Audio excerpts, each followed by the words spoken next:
Hi friends, chapati చిప్స్ని అయితే prepare చేస్తున్నాను అండి. దానికోసం చపాతీని ఈ విధంగా ట్రయాంగిల్ షేప్లో కట్ చేసి పెట్టుకున్నాను. అదేవిధంగా టమాటా, ఉల్లిపాయ, క్యారెట్, కొత్తిమీర సన్నగా తరిగి పెట్టుకున్నానండి.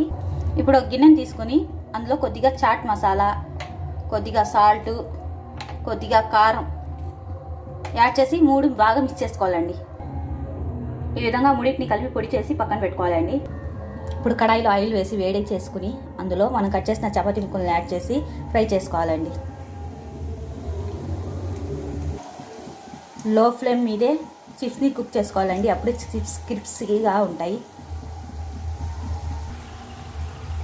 చిప్స్ అయితే మంచి కలర్ వచ్చేసాయండి. ఇప్పుడు వీటిని ఆయిల్ నుండి బయటికి తీసేద్దాం.